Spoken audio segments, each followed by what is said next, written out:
Bosh miyani o'zida bo'ladigan kasallik tufayli parez holati keltirib chiqaradi. Ya'ni bular eng keng tarqali o'sha qon tomir yetishmovchiligi, qon aylanish yetishmasligi natijasida o'tkir stresslardan keyin ruhiyatda o'zgarish bo'ladi. Aholi orasida ko'p tarqalgan va nogironlikka sabab bo'ladigan og'ir kasalliklardan biri hisoblanadi. Faqat oyoqlarda ishlamay qolish, peshob tutilib qolishi, axlat tutilib qolishi kabi og'ir holat hisoblanadi. Falajlanish, misol uchun, oddiygina yuz nervini shamollab qolishi natijasida zararlanish tufayli juda kuchli tok urganday og'riq bo'ladi. Uzoq muddat sahr, qandli diabet kasali bilan kasal hojatxonada o'tirgan holatda уже tura olmagan. Ko'chada turgandim, yurganman, uyda to'satdan oyog'im ishlamay yiqildim deydi. Aslida ularning sahr bo'ladi, juda ham baland bo'lib turgan holatda falaj holati keltiriladi. Shunchaki kasallikni oddiy holat deb bee'tibor qoldirilgan. 2018 yil, ya'ni 10 yildan keyin ularga tarqoq skleroz diagnozi qo'yilgan. 3-4 kunda, 1-2 kunda o'tib ketgan, ya'ni 24-48 soatda o'tib ketgan, buni oddiy holat. Assalomu alaykum aziz kuzatuvchilar. Bugungi podkastimizda qo'l oyoqlardagi falajliklarni nevrologik sabablari haqida gaplashib o'tamiz. Bugungi suhbatdoshimiz Ison Turdiyev, Mirsaid Qo'ldoshovich. Assalomu alaykum. Assalomu alaykum. Taklif qo'yganlaringiz uchun rahmat. Bugungi mavzuyimiz menimcha juda ham aktual, chunki bizga oxirgi paytda murojaat qilayotgan o'sha qo'l oyoqlarini ishlamay qolgan, o'ziga o'zi xizmat ko'rsata olmay qolgan, bir umrga o'sha nogiron bo'lib yoki yotoqqa mixlanib qolgan bemorlar juda ham ko'p. Sizda ham o'z bilan o'sha bemorlarni olib borasiz. Shuning uchun bu kasallikka olib keladigan, bu holatga olib keladigan kasalliklar juda ham keng-da. Shuni bir aholimizga, bizni kuzatuvchilarimizga osonroq tarzda, tushunarliroq tarzda bir yoritib bersak. O'zi umuman olganda qo'l oyoqlarini ishlamay qolishi nima deyiladi? Bu qanday holat? Shu haqida bir qisqacha ma'lumot berib o'tsangiz. Xo'p, yaxshi mavzu, juda ham tanlanganligi. Bu qo'l oyoqlarning o'zi ishlamay qolishi, qisqa qilib aytganda parez yoki plegiya deymiz. Bu bosh miya yoki orqa miya yoki nervlardan mushaklarga impulsni kelmasligi, o'shaning natijasida harakat cheklanadi, ishlamay qoladi va shunaqa. Endi bu holatga keltiruvchi bir necha xil sabablar va qayerda, qanaqa paydo bo'lishi haqida aytib o'taman.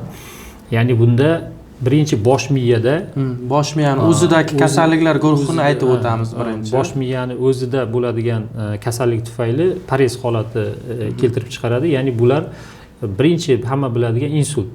Eng keng tarqali o'sha qon tomir yetishmovchiligi, qon aylanish yetishmasligi natijasida insult holati uchraydi va parez bo'ladi. Va undan tashqari turli xil kistalar, o'sma holati natijasida ham paydo bo'ladi. Qaysidir miya to'qimani ezib zararlab qo'yadi, natijada parez yuzaga keladi. Va o'tkir stresslardan keyin ruhiyatda o'zgarish bo'ladi, o'tkir va natijada to'satdan qo'l oyoqlarda qisman qisqa paydo bo'ladigan parezlar yuzaga kelishi mumkin. Undan tashqari turli xil infeksiyadan keyin paydo bo'ladigan parez holatlari bor. Ensefalit, meningit, o'sha bosh miya pardasi to'qimasini shamollashi, yallig'lanishi natijasida parez holati yuzaga keladi. Va undan tashqari turli xil autoimmunniy kasalliklar tufayli, bunda o'sha tarqoq skleroz ko'p uchraydigan turlari va uning natijasida yuzaga keladi. Bu asosan bosh miyani to'qimalari zararlanishi tufayli yuzaga keladigan parez holatlari. Bundan tashqari Mirsaid aka, biz bilamiz, bosh miyadan tashqari orqa miya sohasidagi patologiyalar ham qo'l oyoqlarda falajlik, plegiya holatini keltirib chiqarishi mumkin. Masalan, orqa miyani insultlari. Bu orqa miya insulti degan tushuncha ko'pchilikka notanish bo'lishi mumkin, lekin kam bo'lsa ham uchraydigan hodisa hisoblanadi. Ya'ni orqa miya sohasida qon aylanishining buzilishi natijasida o'sha qo'l oyoqlarda yoki faqat ikkala oyoqda o'sha ishlamay qolishi, mustaqil yura olmay qolish holati bo'lishi mumkin. Bundan tashqari orqa miyani yallig'lanish kasalliklari, o'sha miyelitlar, ya'ni aholi orasida ko'p tarqalgan va nogironlikka sabab bo'ladigan og'ir kasalliklardan biri hisoblanadi. Bu holat asosiy, masalan, ko'krak miyeliti bo'ladigan bo'lsa, faqat oyoqlarda ishlamay qolish, peshob tutilib qolishi, axlat tutilib qolishi kabi og'ir holat hisoblanadi. Bundan tashqari orqa miya kasalliklarini o'sha orqa miya o'smalari, ya'ni intramedullyar yoki ekstramedullyar o'smalar ham o'sha qo'l oyoqlarda falajlikka sabab bo'lishi mumkin. Bundan tashqari o'sha yana qo'shimcha qilishimiz mumkin o'sha periferik nerv sistemasi kasalliklari. Siz ko'proq shug'ullanasiz bu holat bilan, masalan, hozirgi kunda o'sha periferik nerv sistemasi sababli falajlikka sabab bo'ladigan qanaqa kasalliklar ko'proq uchramoqda sizni praktikangizda? Bundan tashqari periferik, ya'ni orqa miyadan va bosh miyadan chiquvchi nervlarni zararlanish tufayli uchraydigan parez holatlari bor. Misol uchun bosh miyadan chiqadigan ko'p falajlanish, misol uchun oddiygina yuz nervini shamollab qolishi natijasida yuz bir tomonga qiyshayib, osilib va falajlanib qoladi. Yuz nerv nevropatiyasi juda ham keng tarqalgan. Yoki uch shoxli nervlarni zararlanishi, bu ham bosh miyadan chiquvchi nervni zararlanishi tufayli juda kuchli tok urganday og'riq bo'ladi, ajratib olish usuli. Ve bu bosh miyadan chiquvchi nervlar va undan tashqari orqa miyadan chiquvchi nervlarni zararlanish tufayli yuzaga keladigan parez holatlar, kasalliklar bor. Ko'p uchraydigan turi Guillain-Barré. Ya'ni o'sha nerv to'qimalarni obolochkasi qoplab turuvchi miyelin qovotlarini zararlanish tufayli Guillain-Barré tipdagi parez holati, ya'ni polinevropatiyasi yuzaga keladi. Va juda ko'p uchraydigan xalq tilida sahrdan keyingi diabetik polinevropatiya, qandli diabetdan keyin rivojlanadigan turi bor. Bular holatda ham oyoqlarda ko'pincha birinchi sezgi buzilishi bilan yuzaga keladi. Bular deyarli parez holatiga kiradi. Sizdami o'sha bitta kasallik bemoringiz bor edi? Qandli diabet bo'lgan, 15 yil davomida qandli diabet bilan og'rib yurganda, oxirgi 6 oyda sekin-sekin oyog'ida kuchi kamayib mustaqil yura olmay qolgan. Birga ko'rgandik siz bilan. Endi ko'pchilik o'ylaydi, qandli diabet oyoqda parez chaqiradimi? Albatta, agar qandli diabet og'ir kechadigan bo'lsa, vaqtida to'g'ri davolanmaydigan bo'lsa, motor o'sha harakatga javob beradigan nervlar shikastlanadigan bo'lsa ham, qandli diabetda qo'l oyoqlarda falajlik holati, hattoki mustaqil yura olmay qolish holati kuzatilishi mumkin. Esingizda bo'lsa, o'sha bemor o'sha 10 kundan keyin yurib ketganda qancha xursand bo'lganda, esimdan chiqmaydi, ancha bo'lgan, 1 yil, 1,5 yil bo'ldi bu bemor yotib ketganiga. Shunaqa holatlar ham uchraydi. Shunday. Men hozir shu kunda ham uzoq muddat qandli diabet kasali bilan kasal va yaqinda infarkt o'tkazgan va undan keyin sahr juda ham ko'tarilib ketib, to'satdan oyoqlar, ya'ni hojatxonada o'tirgan holatda уже tura olmagan. To'satdan yuzaga keladigan holat bo'ladi. Chunki sahr baland bo'lgan, qon bosimi baland bo'lgan, infarkt o'tkazgan. Natijada sahr ham ko'tarilib, mana shu oyoqlarda yengil falajlikni yuzaga keltirgan. Va bunaqa bemorlar juda ko'p. Ko'pincha to'satdan ko'chada turgandim, yurganman, uyda to'satdan oyog'im ishlamay yiqildim deydi va bu holat juda ham vahimaga tushishadi. Aslida ularni sahr bo'ladi, juda ham baland bo'lib turgan holatda falaj holati keltiriladi va ularni birinchi qilinadigan taktika shu qondagi qand miqdorini kamaytirishga erishilsa, ya'ni oyoqdagi falajlik holati tezroq tiklanishi holatlari bo'lgan. Bunaqa bemorlar juda ham ko'p hozirgi kunda. Yana bitta narsani aytib o'tishim kerak. Masalan, Guillain-Barré haqida gapirdingiz-ku, ko'pchilikda masalan qo'l oyog'ida falajlik yuzaga keladigan bo'lsa, birinchi navbatda o'sha Guillain-Barré deb tashxis qo'yiladi. Shifokorlar tomonidan ham shu tashxis juda ham keng tarqalgan. Ya'ni Guillain-Barré bu sindrom, o'zi haqiqiy o'sha ilmiy nomiga keladigan bo'lsak, poliradikular nevropatiyalar, avtoimmun tabiatli poliradikular nevropatiya. Ya'ni poliradikular degani poli ko'plab nerv ildizlarini bir vaqtda avtoimmun tabiatli yallig'lanishi natijasida kelib chiqadi. Endi bu kasallik haqiqatan ham ko'p tarqalgan.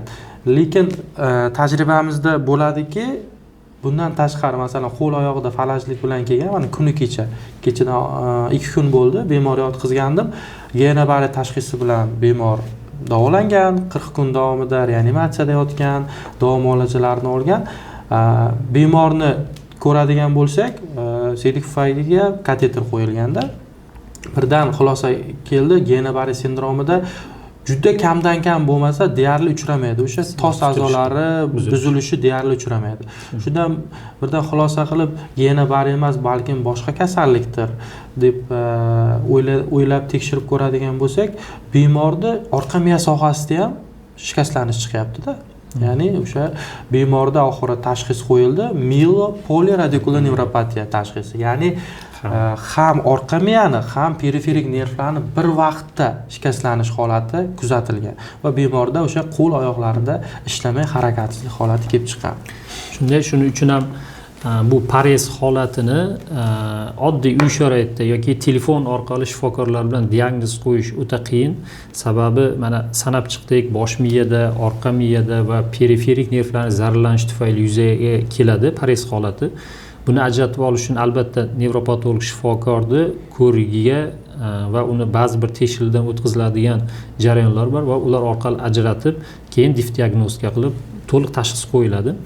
Bunda adashmaslik kerak, chunki har bir parez holatida davo muolajasi har xil o'tadi. Har xil davo chorasi qo'llaniladi. Shuning uchun albatta bu kasallikka bee'tibor yoki bo'lmasa shunchaki bugun o'tib ketadi, ertaga yaxshi bo'lib qoladi degan ko'z yumib yuborish mumkin emas. To'g'ri. Bu yana gapingizga qo'shimcha qilib o'tmoqchiman. Bu kasalliklar guruhi, ya'ni farajlikka olib keladigan kasalliklar guruhi shunchalik ko'pki, ularni ajratib olish uchun bizga maxsus tekshiruvlar kerak. Masalan, nevrologik ko'rik qilingandan keyin yana qanaqa tekshiruvlar kerak bo'ladi bizga? Mana shularni bir ko'rib chiqsak. Xo'p, albatta bularda ham bunaqa bilimlarga ham kuzatuvchilarimiz ega bo'lish kerak, bunaqa bilimlarga. Ya'ni qanaqa bo'ladi? Bosh miyada parez holatini oddiy tekshiruvni tezroq qo'yish usuli, albatta ularni MRT, MZKT tekshiruvlariga yuboramiz, to'liq tezroq tashxis qo'yish uchun. Va ba'zi bir qonda maxsus tekshiriladigan spetsifik, ya'ni tanlangan qon tahlillari bor. Bularni ham tekshirib diagnoz qo'yiladi va maxsus patologik reflekslar yoki normal reflekslarni oddiy bolg'acha usulda tekshirib diagnostika qo'yiladi. Bundan tashqari o'sha NMG tekshiruvi orqali-da funksional diagnostika orqali bemorlarda qaysi sohada, ya'ni mushakdami muammo, nervda yoki orqa miya yoki bosh miya sohasidami, qaysi sohada patologiya ketayotganligini masalan NMG tekshiruvi orqali yoki siz aytganda o'sha MRT, MZKT kabi zamonaviy tekshirish usullari orqali baholashimiz mumkin bo'ladi. Bundan tashqari o'sha qon tahlillaridagi turli xil infeksiyalar, ya'ni o'sha odam immunitet tanqisligi VIH infeksiyasi bo'lishi mumkin yoki boshqa turdagi infeksion kasalliklar, masalan brutsellyoz kasalligi, tuberkulyoz kasalligi kabi infeksion kasalliklarni ham inkor qilib qo'yish kerak bo'ladi, chunki amaliyotlarimizda ko'p uchraydi-da. Masalan, uzoq vaqtdan beri bemorda qo'l oyog'ida falajlik, peshobi tutilib qolgan tekshiruv qiladigan bo'lsak, masalan, brutsellyoz chiqqan holatlar yoki tuberkulyoz chiqqan holatlar ham uchraydi. Shuning uchun ham bu holat uchraydigan bo'lsa, bemorlar chuqur tekshiruvdan o'tishlari zarur bo'ladi. Ya'ni differensial diagnostika qilish uchun kasalliklarni aniq tashxislash uchun chuqur tekshiruvdan o'tgandan keyingina bemorga to'liq tashxis qo'yish mumkin bo'ladi. Shunday. Albatta keyin eng muhim aytiladigan narsalar, mana bizda bitta tarqoq skleroz bemorimiz bor. Bu kasallikda 2008-yil boshlangan, ya'ni bemorlarda yoki atrofdagi yon atrofdagi qarindoshlari shunchaki kasallikni oddiy holat deb bee'tibor qoldirilgan. O'sha holat 2008-yil, 2018-yil, ya'ni 10 yildan keyin bularga tarqoq skleroz diagnozi qo'yilgan. 10 yil tashxisiz yurganlar. Tashxisiz yurgan, ya'ni shunchaki bosh aylanish, bosh og'rigan, kuchli bosh aylanish bo'lgan. 3-4 kunda, 1-2 kunda o'tib ketgan, ya'ni 24-48 soatda o'tib ketgan. Buni oddiy holat, tabiiy uchraydigan inson tanasida uchraydigan holat deb bee'tibor qoldirilgan. Bemorda bu holat, ya'ni shunaqa kasalliklar borki, sekin rivojlanadigan kasallik bor, tezda rivojlanib bir xil tempda ketadigan kasalliklar bor. Shuning uchun bu holatlarda tezda albatta tekshiruvlardan o'tish shart. Ya'ni bee'tibor qolinsa, keyin kasallikning eng og'ir darajalari kelgandan keyin albatta davolash ham bemorning o'ziga ham, bizga ham ancha qiyin holatlar uchragan holatlar bo'lgan. Albatta. Berib o'tgan ma'lumotlaringiz uchun katta rahmat. Menimcha hozir podkastimizda aytilgan ma'lumotlar kuzatuvchilarimizga manfaatli bo'ladi va bu tibbiy bilimingizni yanada ko'tarishga xizmat qiladi. Yanada foydali ma'lumotlarni o'tkazib yubormaslik uchun bizni kanalimizga obuna bo'ling va kommentariyada o'z fikrlaringizni qoldiring.